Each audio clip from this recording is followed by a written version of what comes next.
when we've got 400,000 children in London that aren't eating food every day, that is an issue. Absolutely. And when we've got tons of food that are being wasted every day, surplus food, and you've seen it, right? Mm-hmm. The food is perfectly good food. Yeah. We rescue food from over 500 organisations and suppliers. So that could be supermarkets, farms, restaurants, cafes, and we redistribute that food to over 1,200 organisations. So that could be primary schools, homeless shelters, domestic violence hubs, food banks, anyone that ultimately needs food and needs help, we will try our utmost to feed them. We've redistributed hundreds of millions of meals. Last year, 32 million. This year, on track to do over 36 million. So how many people are impacted by food insecurity? 56% of working Londoners have used a food bank in the past year alone. Shocking. Mind-blowing to me. I've been there. You know, I'm from a single parent family. We grew up in a council estate in South London. This number of over 200 schools that are on our waiting list, that could have been me. Hello and welcome to the Inspire Action podcast. My name is Ciara Doyle and today I am so thrilled to welcome our very first guest onto the show, the powerhouse of a woman who we first met last year, who is the Corporate Partnerships Manager at the Felix Project, an incredible organisation here in London ensuring that no food goes wasted and no one goes hungry. They collect surplus food from supermarkets, farms, restaurants and more all around London and redistribute it to millions of people across the capital who go hungry every single day. The Felix Project has had an enormous impact on those suffering from food insecurity, and we do not have enough good things to say about them. So here it is, my conversation with Emma Burns of the Felix Project. Hello and welcome, Emma. You are our first guest on the Inspire Action podcast. Thank you so much for having me. This is so cool. Of course. So we want to jump in and talk about what you do. Can you tell us a little bit about the Felix Project and what you do there? So we rescue food from over 500 organisations and suppliers. So that could be supermarkets, farms, restaurants, cafes, and we redistribute that food to over 1,200 organisations. So that could be primary schools, homeless shelters, domestic violence hubs, food banks, anyone that ultimately needs food and needs help, we will try our utmost to feed them. And can you tell us about how you got into this? I just can't believe how much things have grown and changed just in the last year since we first visited you. I can't believe it was 1,000 charities at the time, I believe, that you were helping and giving this food to, and now it's over 1,200. That just must feel incredible. Can you tell us a bit about how you got into this and a little bit about your connection maybe to the Felix Project? Yeah, no, definitely. So for me, I mean, by the time this podcast gets released, I will have worked at the Felix Project for over 2 years, which is really exciting. It feels like I've been here forever. So the organisation, we're in its 8th year now, which is a relatively, I kind of say it's a relatively young organisation. We've grown rapidly. We're growing rapidly every week. Wow. Every day. We have organisations. So since we last spoke, we've had probably about 250 add-on to the organisations that we provide food to. We've got over 700 on our waiting list right now, and over a third of those are primary schools. I mean, it's awful to hear the numbers, but that's what kind of brings it to life. Mm-hmm. And when we've got 400,000 children in London that aren't eating food every day, that is an issue. Absolutely. And when we've got tons of food that are being wasted every day, surplus food, and you've seen it, right? Mm-hmm. The food is perfectly good food. Yeah, I agree. We've got one problem, which is food waste, and one problem, which is food poverty. And we are trying to put the both together. It makes sense to us and show that it works. Absolutely. And so in 8 years now, we've redistributed hundreds of millions of meals. Last year, 32 million. This year, on track to do over 36 million. Wow. The numbers are huge. They speak for themselves. But I was just going to say, actually, just to give our listeners some context, one of the, I think, most incredible in the true sense of the word things or statistics that I've learned from the Felix Project is that the UK alone wastes 10.7 million tons of food every year, which is the equivalent of filling Wembley Stadium 10 times, which is absolutely mind-boggling. And like you said, this is food.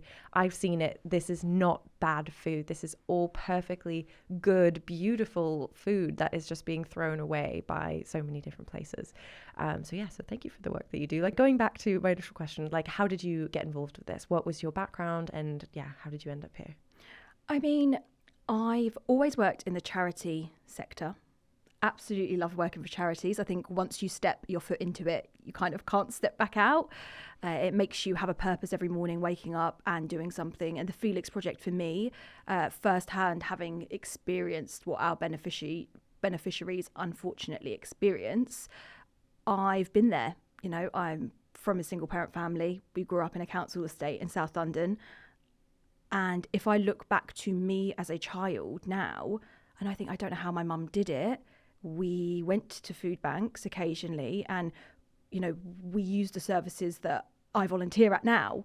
And so that full sort of wraparound circle and coming back, the reality is for people now, it's way worse than it was for us then. So I can't imagine, me and my family dynamic in today's society, how we would exist and how we would have been able to put food on the table.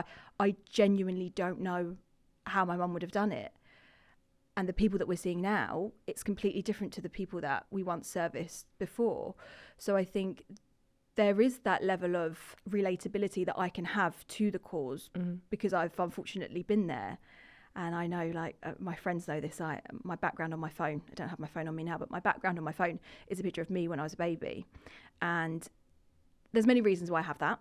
But one of the reasons is, you know, when I'm at work and I'm going to these different organisations or I'm speaking to these people, that young Emma was in some of the scenarios that these children are in. And when I look at this number of over 200 schools that are on our waiting list, that could have been me. That could have been anyone. And to be completely realistic now, if we're looking at the numbers that we're looking at, that could be over 50% of London. And that's shocking to me. Yeah. It's not people that you think would, the stereotypes, right, for me growing up of being in a single parent family, that's one. Then coming from sort of a council estate in South London, that's probably another. The reality is we're not even looking at those demographics anymore. The beneficiaries we're providing food to, completely different. I was going to say that. What does the face of your beneficiaries, what does it look like essentially? Because like you said, it's not just people from single family households or maybe from council estates. Like, who are you most benefiting? It's changed dramatically in the past 18 months alone. So before, it might have been single parent family households. It might have been homeless shelters. Now we are looking at sort of people in the community, so young families. We have just done a survey in which we asked working class Londoners, so working families that are in London and work a 9 to 5. 56% of those families have had to use a food bank in the last year. 56%. That is more than half. That is shocking. Mind-blowing to me. So whilst, you know, a lot of the role that I have, so I manage corporate partnerships. So I always say to people when I'm going into these corporate environments or I'm going into football stadiums or banks or insurance companies, it might not be you, and you might be very lucky, and you might not be our beneficiaries, but it could be the cleaners in your building. It could be public servants, teaching assistants that teach your children at school. That is the reality that we're looking at. It's people that are working. You know, we've got 1 in 4 working families that use a food bank and struggle to put food on the table on a regular basis. And if you think, like you say, 56% have had to use a food bank in the last year, I'd be lying if I said I wasn't nervous looking to the future. How can it get worse? I don't know. Right. That is just, it's heartbreaking. It's impossible not to get emotional even thinking about that, because I read, so every year the Felix Project publishes an impact report speaking about some of the statistics of like who the beneficiaries are and who some of the donors are of this food. But one thing that really stuck out to me from the 2023 impact report is ethnic minority households are 2 times as likely to experience food insecurity, and people with disabilities are 5 times as likely. That is just mind-boggling. And it's these things, when you hear about the cost of living crisis, we might think, oh, our energy bills are going up. But I don't think people actually realize that the number one most flexible area of where people spend their money each week is food. So if they have to cut back on something, they're cutting back on their food costs.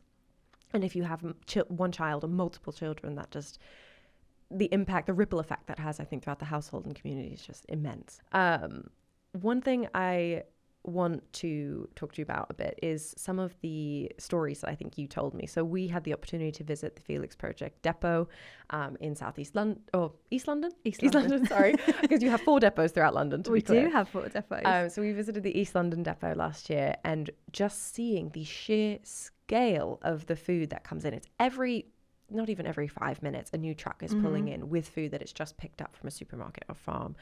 I think the image that shocked me the most was the bag of carrots that were picked up from a farm. The bag was probably as high as the ceiling in here. It was taller than me, and it was completely full. Can you tell us a bit about why that happens? Like, how does all this surplus food get, why is it left? I wish there was a simple answer.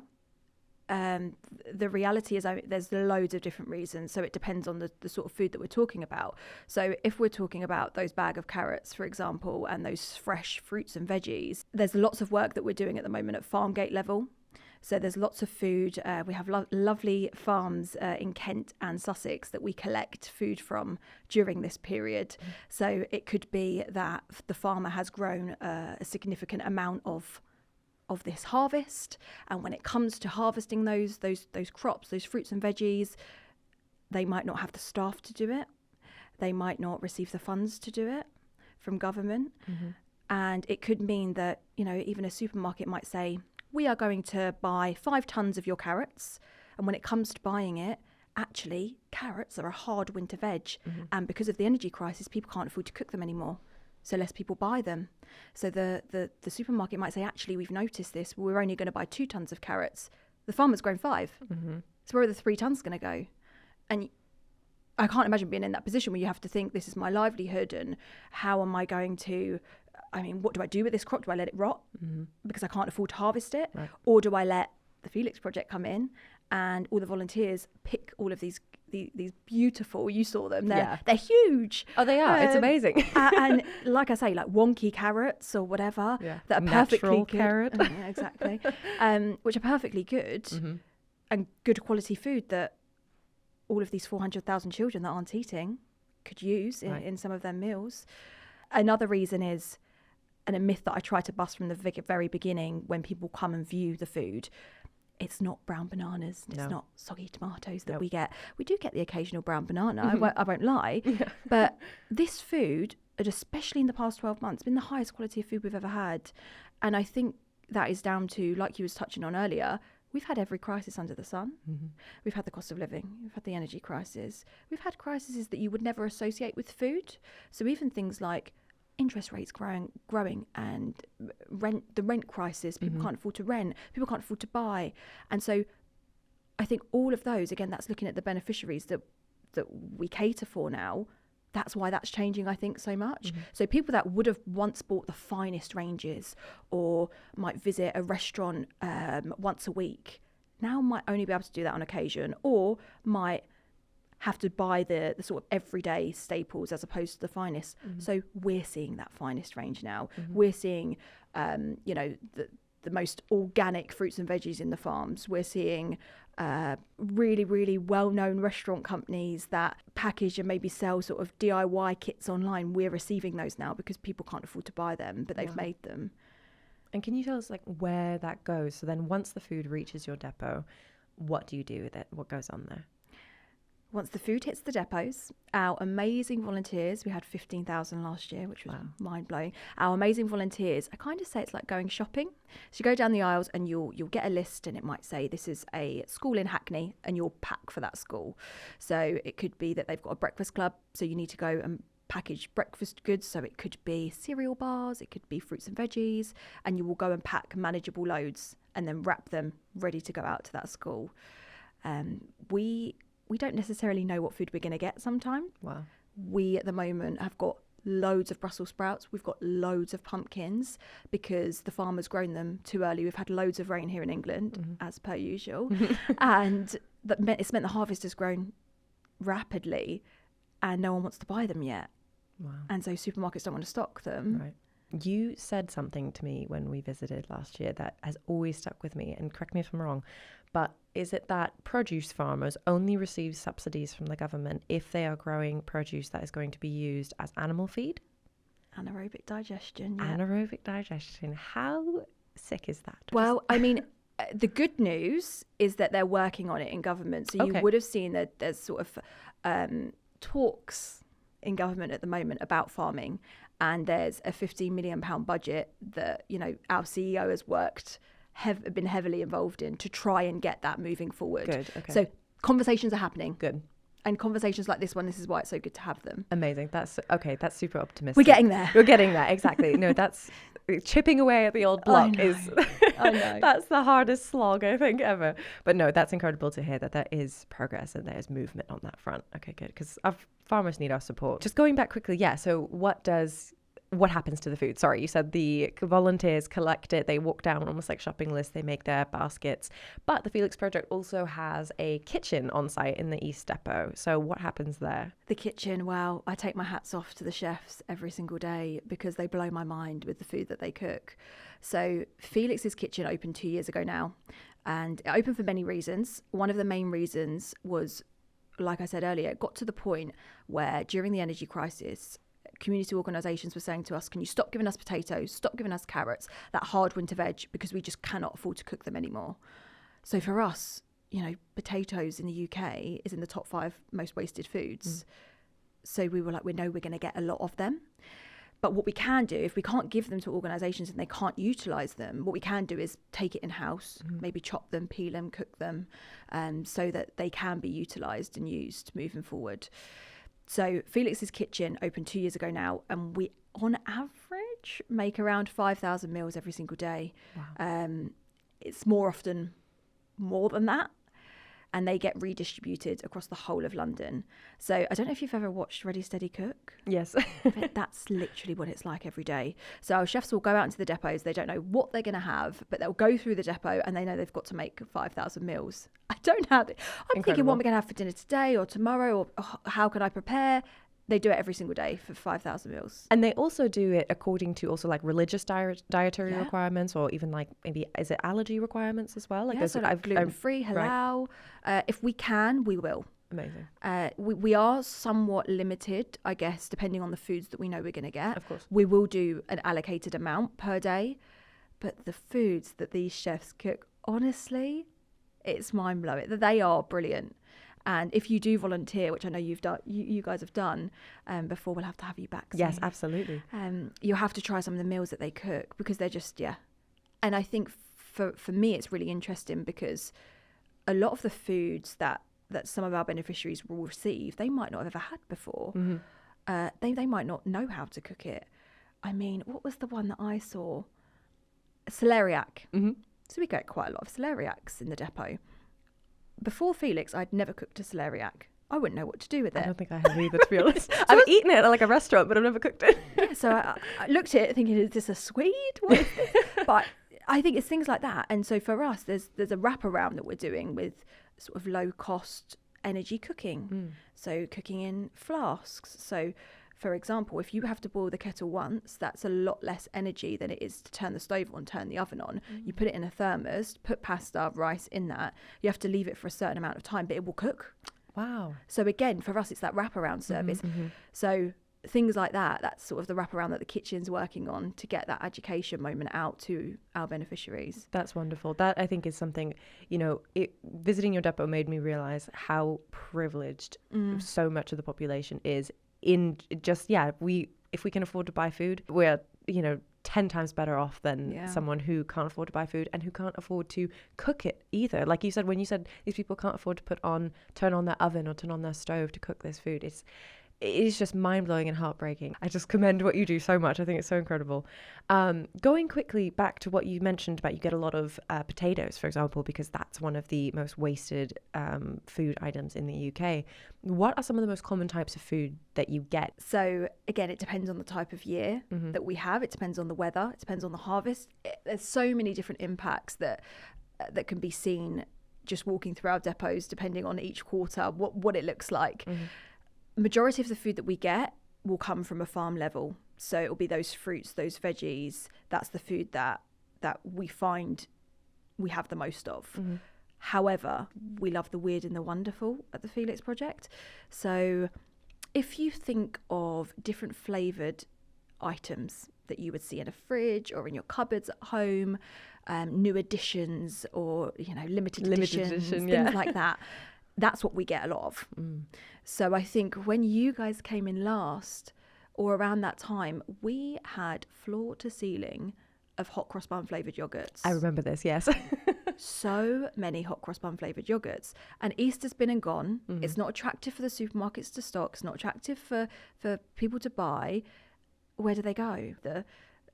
The company has made X amount. What do you do with them? Do you think that companies, for example, have a hesitancy to own up about the waste that they have? I don't think so. I think it's changing because everyone has waste, everyone has surplus. The question is, what are you doing with it? I think consumers also are becoming a lot more demanding of that, saying they want to see companies kind of close that loop in a way, saying, okay, if you're producing X amount of this, or if you sell this, what are you doing with it if it comes back to you? And I think that's so great because we always emphasize here that it's a two-way street. There needs to be corporate change at the top down level, but then there also needs to be consumer demand saying, we want to see what you're doing, be transparent. I think that transparency aspect has a huge knock-on effect within every industry. No, definitely.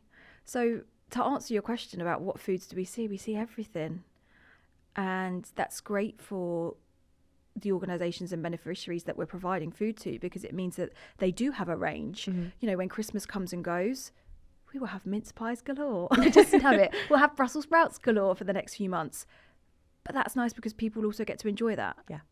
Right. And I remember going back to me and my experiences, I have this fond memory of, so when you go to a food bank, you have specific coloured coins. This is how my experience. Okay.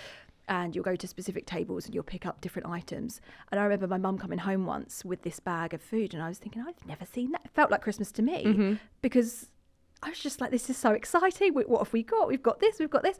And looking back now, I mean, it must have been heartbreaking for my mum, and it must have been heartbreaking as an adult experiencing this. But there's a level of excitement that I think children experience. So if we're able to do that, and we're able to redistribute selection boxes and Easter eggs at Christmas to those schools, so that children, if they might not have a Christmas present, they can still have a chocolate from the tree, but they don't have the tree.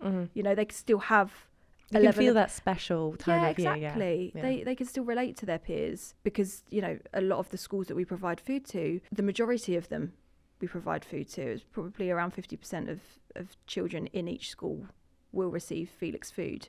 In terms of touching on education, like you just said, I know the Felix Project does incredible things in trying to educate the public and educating schools. Can you tell us a little bit about that? So we have got an initiative at the Felix Project called Felix Food Fighters. So it's a selection of lesson plans that our amazing community team have written up, and they send them to primary schools. So our primary schools are delivering these Felix Food Fighters lesson plans, and it's brilliant. It talks all about food waste. It talks all about growing your own veggies at home and how easy it is, and starter kits and all of these different things. And then we do touch slightly on the food poverty, but for us it was more about food waste and food surplus at that sort of age group. We have to be careful on the things that we talk about when it comes to food poverty. So for us, food waste, food surplus, when it comes to children, that's sort of what Felix Food Fighters talks about. Okay. Now, in terms of education, the numbers change, as we've spoken today. Yeah. There's always new groups that are in demand. And how do we, as the Felix Project, be as adaptable as possible to these new beneficiaries that we're receiving? So whether it is at farm level and working with government to educate them, we've got food waste, we've got food poverty. It's like a no-brainer for us. It's what we do every day. There's lots of work and lots of education at every level, I guess, is the main answer. I think it's also a lot about destigmatizing it as well. Like you said, just alone in when you say surplus food or food waste, people, like you said, automatically think the brown banana. And that's not the case at all. So I'm sure that also plays into it a lot as well. Can you tell us a little bit about what you have coming up? I know it's World Food Day very soon, when at the time that we're recording this. Tell us a little bit about what's going on with the Felix Project now. Here we are 10 months on from the release of that impact report, as you've gotten so deep into 2024 and looking to 2025. Yeah, I mean, we are busy. we have got a lot going on, which is exciting. So something that we're working on quite heavily, and I think by the time this comes out, you'll be hearing a lot more about it, is this thing called multi-bank. So think of everything that we do with food, but with every other item in the home. So thinking of personal care items, thinking of, okay, you've got the food, but do you have the plate to put the food on? Do you have the utensils? Do you have the chair to sit on? Do you have the personal care items, baby food? That's what multi-bank is. Wow. So multi-bank has launched, and there's 4 sites. So you've got one in Scotland, 2 in the Midlands, and 1 in London. The one in London is Felix's multi-bank. Wow. So this is a government initiative. So for us, it's that wraparound service of, okay, we can provide you the food, but actually let's have a conversation about where else you need support in the house. So that is multi-bank. It's a really exciting Huge. project. That is incredible. And I just think it's everything else, right? It's surplus everything. Absolutely. Which is really, really important. We have a restaurant campaign called Restaurants Feed London. And essentially, it's restaurants unite in London to add an optional £1 donation to the bill. So that is going into its 3rd year next year, which is really exciting. That's super exciting. Launching on World Hunger Day. And there's lots of exciting things that, again, are in the planning stages, so I can't give too much away. Okay. But it's a double-edged sword for me with the new and exciting things coming up, because stereotypically in this sort of world, when we say we're busy, or we've got all of these exciting things, that's great. The reality is it's not, because it just means that the demand's getting higher and higher. Right. So all of these new and exciting initiatives that we've got coming up, the only reason we've got them is because the demand is through the roof. 700 organisations on our waiting list. Wow. You know, there's lots of ways in which we need help. Food funds and volunteering being the main one. The more food that we can get, the more people we can feed. The more we raise, the more we can operate the depots and rescue the food. Volunteers to move the food in the first place. I always remind myself that it's great to be busy, but why are we busy? Right. And so it kind of brings it, not to add a sour tone to this. No, not at all. No, but it's the reality of it. And it's people's realities every single day. And if it's not yours, you're very, very lucky.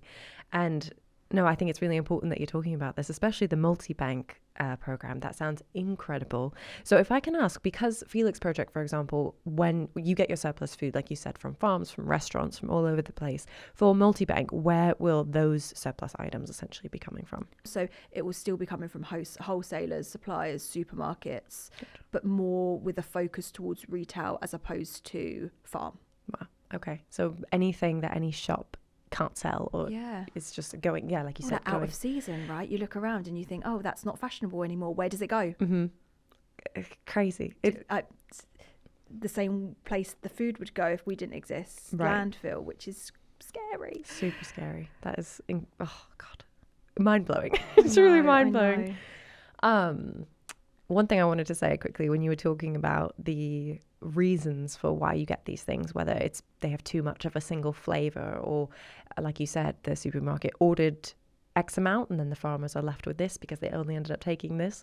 I know that one of the silliest and probably very common reasons that we saw when we visited the East Depot was that a company that produces like crisps and things, they had a misprint on the box. It was like they added an extra like ampersand, like and symbol to the box on accident, and because of that they could not sell it, which the food is perfectly fine. It's you know, brand new, it was ready to be rolled out, and because of that it could not hit the shelves, which is crazy. So I just wanted to reiterate, like, these are some of the silly reasons, and it's just, I think, drives home everything that you do so much more. Just the importance of it. And I think I've told you this story before, but about the biscuit company that reached out to us. No, I don't remember. So we had a biscuit company that reached out to us, and unfortunately one of their warehouse workers hit Spanish when they were printing tens of thousands of packets of biscuits. Now, it cost that company too much money to send those biscuits to Spain and too much money to repackage them, so they were going to landfill. And so for us, we're like, no, that could be breakfast club, right? That could be snacks in the afternoon at a primary school. That could be on-the-go bars for public servants, cleaners. And that's sort of just one of the examples. That is... And if we didn't exist, what would happen to them? No, absolutely. That is crazy to think. Like, if I saw a packet of my favourite biscuits in the supermarket, it was in Spanish, I'd be like, okay, I'll get out Google Translate. Yeah. Like, it's fine. That is just mind-boggling. Oh my gosh. So off the back of that, now that you've announced multi-bank and all these incredible things that you have in the pipeline, what does the future of the Felix Project look like? Are you looking for, I mean, you're obviously always looking for donors, volunteers and funding, correct? Those are your three. Food, funds and volunteers. But are there any plans in the future, like to expand across the UK, or is there any way that you're supporting other food banks kind of in their mission to do something similar? So the Felix Project is the largest redistributor of surplus food in London currently. If I'm looking at the demand that we're already facing in London of over 700 on the waiting list, we've still got a lot of work to do. Yeah. So talking about expanding and looking outwards, it's not something that I can imagine us doing imminently. Right. There are lots of ways in which we're looking to tackle that waiting list. So, and I wish it was an easy answer. I wish I could say, if we raise this amount of money, for every this amount of money we raise, we can take off one on our waiting list. It's not as easy as that, unfortunately. So what we're doing in our strategy for the next sort of few years is looking at that wraparound service. So I'll give you an example. So we have got an organisation in South London that is working on knife crime and getting sort of knives off the street in South London. Now, they know their programme works. It's getting people through the door of that organisation. Now, what they also know is that if they offer a hot meal, the seats are full. It incentivises people, yeah. So what we can do is actually, if we know that those organisations are on our waiting list, let's prioritise getting the food to them. Let's prioritise signposting and directing people to that organisation, because the impact that it's going to have on that community is so much bigger than just being able to have sort of a filled tummy. Yeah. And that's the wraparound that we're looking at. You know, with domestic violence hubs, for example, they might not be able to, and I've heard horrific stories where people might not be able to leave the house, but what they can leave the house for is food, because they know they have to feed everyone. And so they'll be allowed to leave the house for food. So knowing that they can go to these organisations where they get food and we can also look after them at the same time. There are some amazing domestic violence charities that we support. And so it's redirecting the food there and prioritising the food for there. So that's sort of a few different examples of the organisations and the route we're going down strategically over the next few years. We're looking at that wider impact and the ripple effect it has within communities. Yeah, absolutely. Incredible. To wrap up, is there anything you hope individuals listening to this could know, or anything that they could maybe do in their daily lives to support what you do or contribute, or even just get the word out there about food waste, and at the commercial level especially? So over 60% of food waste happens in the households. So when you go out and you buy your weekly shop, be very mindful of the food that you're getting and food that you're wasting. Top 3 most wasted foods currently in the UK are bananas, potatoes, packaged salad. Yes, of course. So we buy some packaged salad, we have it once, it goes a bit slimy, curly, brown maybe.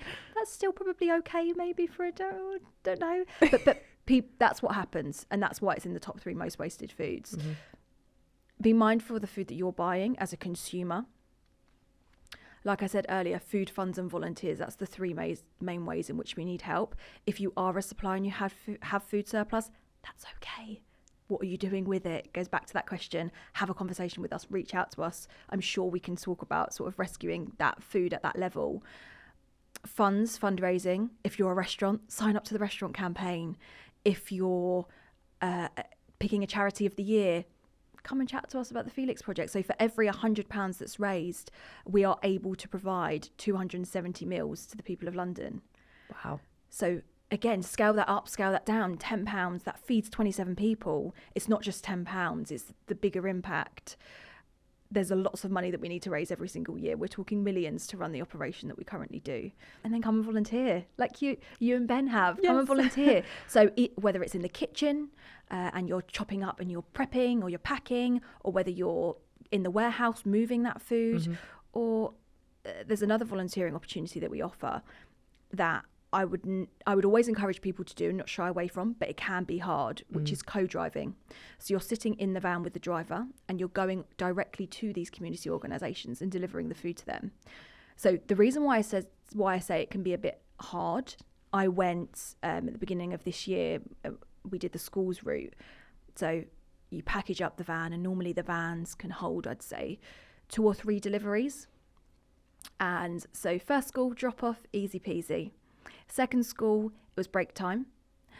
And for those of you that haven't seen the Felix vans, they're bright green, says Felix on the side. We drove into the school car park and the children were on break and they can see the school car park from their playground. And so as soon as the van drove in, we just hear this roar of eruption and cheering. I'm like, oh, they're having fun this. But completely not with it. Mm-hmm. And it wasn't until I was about to get out of the van that I realised they were cheering for us. And I heard this school child say to her friend, oh, we're going to have dinner tonight. High five one another.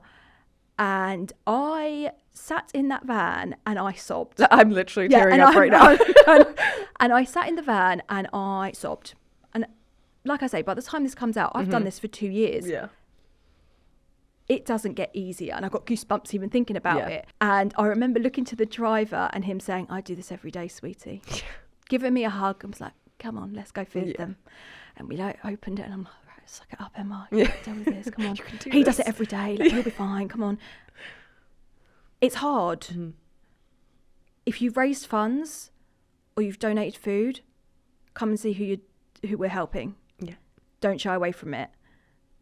It can be difficult. That's burnt into my memory now.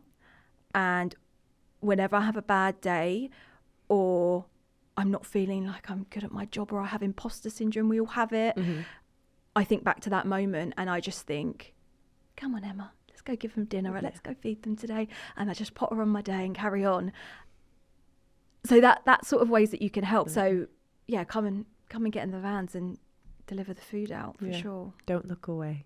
Yeah, definitely. That's amazing. I'm just sitting over here blubbering. Hey, we've been there. It's just so incredible what you do. So thank you so much for coming on and speaking with us. We cannot wait to get back in the kitchen. Mm-hmm. And yes, one thing I just want to add quickly, actually, the volunteering, when we came to volunteer, it was really cool. So we filmed with you guys in the morning and then we spent the whole afternoon volunteering. And we got to do a couple different jobs throughout that volunteering to see kind of, what that looks like for everyone. And I think Ben and I cut probably 2 tons of sweet potatoes or something, which was great. I was like, you know what? I love sweet potatoes. So this is fun. Yeah. But then also going on around is the whole ecosystem and this like microcosm of the kitchen, just everybody doing what they need to do. And then we were moved into a packing room. So we actually were standing there scooping the food, the prepared food into the containers for everyone. And then just watching the chefs mix and in like the bathtub size vats of food, mix the meals for the day. It truly, like you said, I commend them so much. I'm so grateful that there are people out there doing such good work like you. So thank you so much. Quickly, I just want to add, if you want to sign up as a partner, a donor of like if you want to raise funds for the Felix Project or if you want to volunteer, you can check them out on their website. It is felixproject.org. It is. Great. felixproject.org. Thank you so much, Emma. Thank you so much for having me. Of course.